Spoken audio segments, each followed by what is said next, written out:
The industry average open rate for emails is alarmingly around 6%. And if you want to be even more terrified, the average reply rate is 0.9%, not even a full percentage point. But when you compare that to Show Me You Know Me open rates, here's what we look like. An average open of 43% and an average reply rate of 20%. That's incredible. And it's unheard of in the sales world, which is unfortunate. But also not so unfortunate, because what that means for you is there's a massive opportunity for you to stand out in executives' inboxes simply by putting some thought into what you write. Let me show you what an executive's inbox usually looks like. It's not pretty, right? Available to talk? Can I make an intro? Quick introductions? Quick question? There's so many subject lines that are all generic. They say personalization at scale, and they secretly say, psst, I want to sell you something. You can do so much better than this, and you've got to do better than this if you expect anyone to open, read, and reply to your email. Now, let's get into exactly how you're going to do this. The subject line is the most important part of your email. This is where you have just a few seconds to capture the attention of the CEO, VP, or whatever executive you're reaching out to. The subject line could look something like this. Now, when you read the subject line, I want you to again reflect. Does the subject line make any sense to you? If you say no, then we did our job correctly. This email was written specifically for the Chief Logistics Officer of Tory Burch, a multi-billion-dollar company. And here's what happened. In less than 10 hours of that very first email being sent, the person responded and they said, your email stood out in a sea of emails that I get every single day. Now, here's a really cool thing about this subject line as well. This is where you can start to scale this. What other executives do you have that were in that same fraternity? Think about how this is a great opportunity to use that same subject line and to use it on multiple executives while still making it look like it was just for them. A couple of other tips. Think about how to break up your subject line. Shorter is not necessarily better. You don't have to adhere to less than 4 words, and you can use plus signs as a great way to break up the verbiage in your subject line. Referencing those exact tips, here's an example of a subject line that would work on me. Switzerland plus Le Dip cheeseburger plus your company name.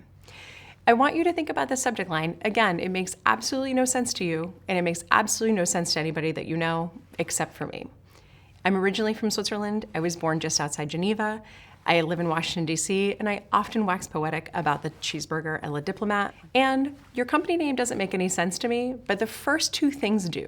So it's at least going to get me to open up the email and see what it is that you have to say about the incredible Show Me You Know Me that you did on me.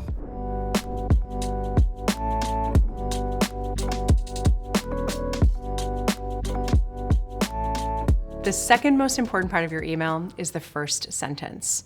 Your subject line plus your first sentence is what's known as the preview text, and that's primarily what determines if your email gets read. There are 2 different approaches that I'd recommend trying here. At my company, Sam Sales, our go-to first sentence is this. Hi, Bill. We have yet to be properly introduced, but I'm Sam McKenna, and... Now, a couple things here. A lot of people will say not to introduce yourself in the first sentence. It's a waste of space, they say. But here's where I differ in opinion. When you put together a subject line that shows that person that you know them and you've done research, and you pair it with, we have yet to be properly introduced, what you're signaling to somebody is that perhaps we should have been introduced and that you do know something about them. Now, another example is to go right into the Show Me You Know Me. Don't waste any time. You might say something about their dog in the subject line and then say something like this in your first sentence. Bill, I saw your recent post about your adorable furry companion Sprinkles, and then tie it back to your own dog. You'll see some of the most high-level executives often post about their dog. So a great way to open up the door with them is to reference those animals, and again, to think about an authentic tie right back to you.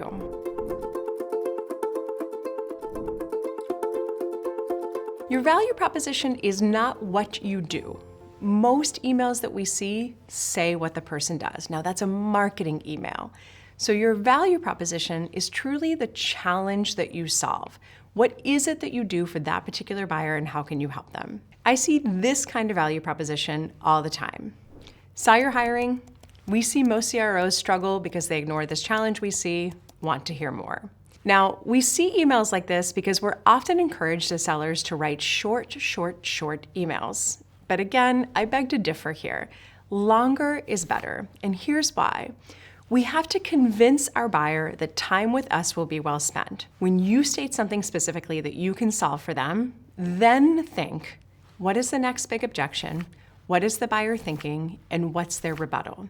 You stating that you can solve a challenge for them isn't enough. You might get them to either object, say we don't need that, we say we already do that, something like that. So we've got to get around that objection to begin with. Let's take a look at an example that someone on the SAM sales team might send to a prospect. Let's say our value proposition starts with this. If you're anything like our clients, you see your usage rates of LinkedIn Sales Navigator hover around 5% of your licenses. We can train your teams and bring that number up. I also know that my most common objection is, we have a customer success manager at LinkedIn, we don't need this. So if they said that to me, or if they responded to me in that way, what would I say back? This is what I want to write succinctly in the first email. You likely have a customer success manager at LinkedIn, but rather than having them teach you what buttons to push, our team will teach you how to use this platform to sell in the same way that she did when she was an executive at LinkedIn for her teams. So what that does, right, for that buyer is, so maybe there is something not only that Sam can do to improve our rates, but to change how we use the platform.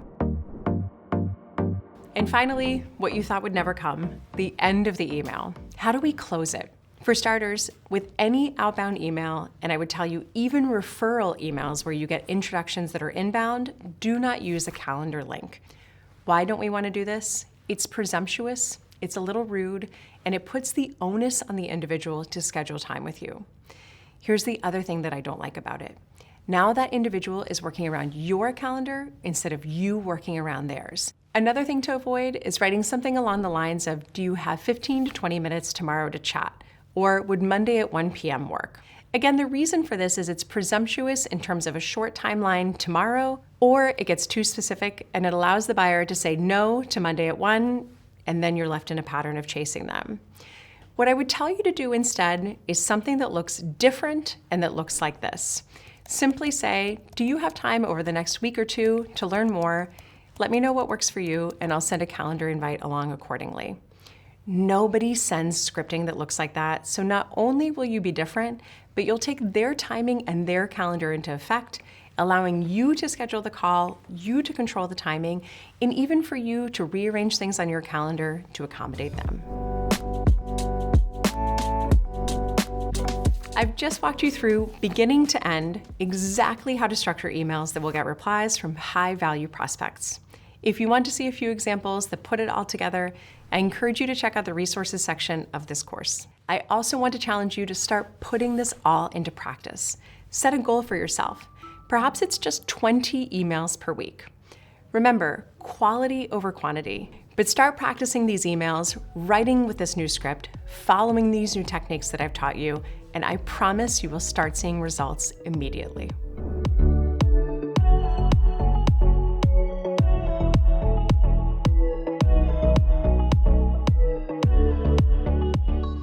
Hey there, hopefully you enjoyed this cold email course with Sam McKenna.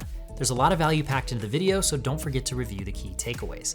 And if you're looking for more content like this, you can head over to Apollo Academy where you can get access to these courses before they hit YouTube.